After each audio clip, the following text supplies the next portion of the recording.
नमस्कार मित्रों, मैं आचार्य अन्नपूर्णानंद आपका स्वागत करता हूं आपका अपने YouTube चैनल पे। मित्रों, जैसा आप सभी लोगों को पता है कि अभी जो है श्राद्ध पक्ष चल रहा है, तो श्राद्ध पक्ष पे ही मैं अभी विवेचन कर रहा हूं। और आज का जो मेरा प्रश्न है, यह जिज्ञासा जो आई कि ब्राह्मण को ही तर्पण में क्यों जिमवाना चाहिए। देखो, सबसे पहले तो श्राद्ध के रूप को समझ लें। श्राद्ध एक भोजन मात्र का नाम श्राद्ध नहीं है। श्राद्ध हमारे यहाँ चार प्रकार से दिया जाता है, जिसमें सर्वप्रथम प्रकार आता है हवन का। यज्ञ के द्वारा आप श्राद्ध कर सकते हैं। दूसरा प्रकार पिंडदान, पिंड दान के द्वारा भी आप श्राद्ध कर सकते हैं। तीसरा उसमें आता है तर्पण, तर्पण के द्वारा आप श्राद्ध कर सकते हैं। चौथा आता है ब्राह्मण भोजन। यद्यपि समस्त सनातन धर्मावलंबी जो है चारों प्रकार से ही श्राद्ध करते हैं, लेकिन कई सनातन धर्मी या अन्य लोग, कईयों के मन में एक जिज्ञासा आ जाती है कि ब्राह्मण को ही क्यों भोजन करवाना चाहिए।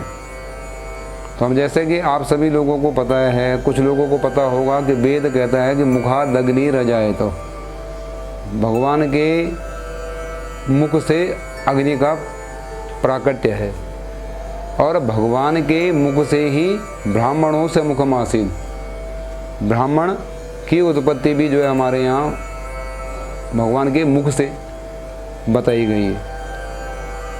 इसलिए हमारे यहाँ ब्राह्मण को जिमवाने की एक परंपरा है। इसीलिए यज्ञ की भी परंपरा है कि यज्ञ में गया हुआ जो अन्न है वो भगवान की तृप्ति हो उस यज्ञ के द्वारा। और ब्राह्मणों से मुखमासीद, ब्राह्मण भगवान के मुख से प्रकट है, इसलिए ब्राह्मण को भोजन करवाया जाता है। अब श्रद्धा का विषय जो आता है कि ब्राह्मण की परिभाषा क्या है।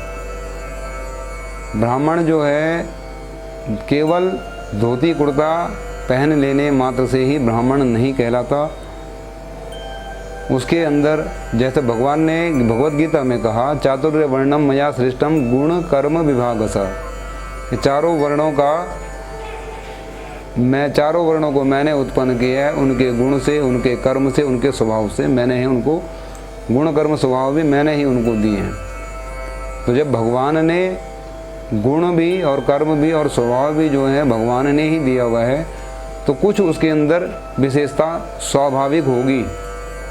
और जिस बात को हम जानते भी हैं, केवल मानते वो नहीं जिनकी श्रद्धा नहीं।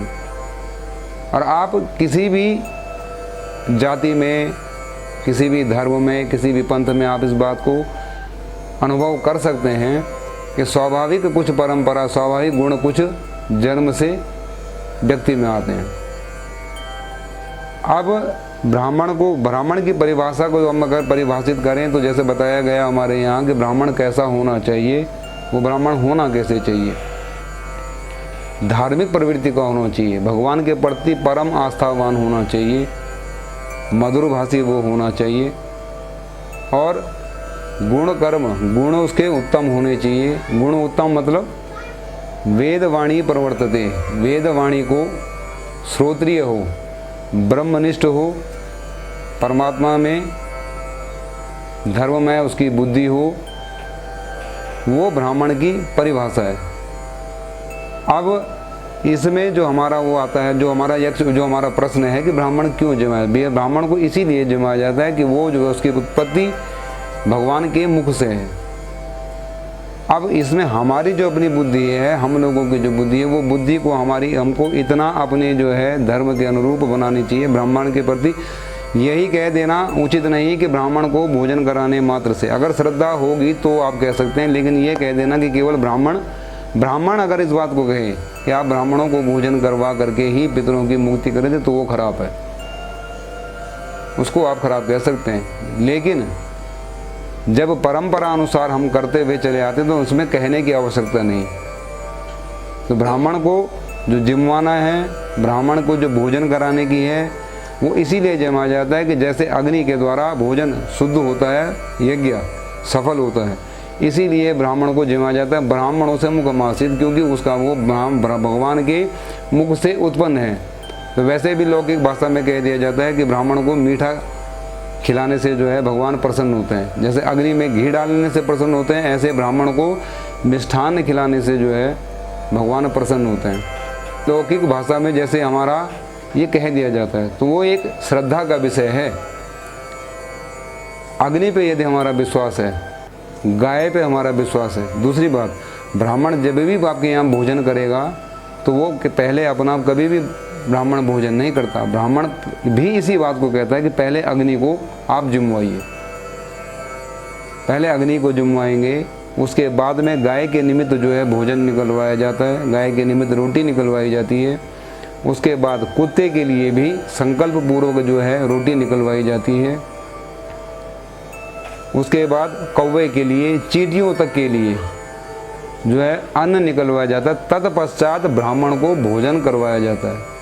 अब ये परंपरा को अब आप देख ले कि ब्राह्मण किस लिए पूज्य हो रहा है, किस लिए वो जो है भोजन का अधिकारी बन रहा है, जबकि वो आपको स्पष्ट रूप से धर्म कह रहा है, कर्म के द्वारा वो बता रहा है कि केवल ब्राह्मण को ही नहीं जिमाना।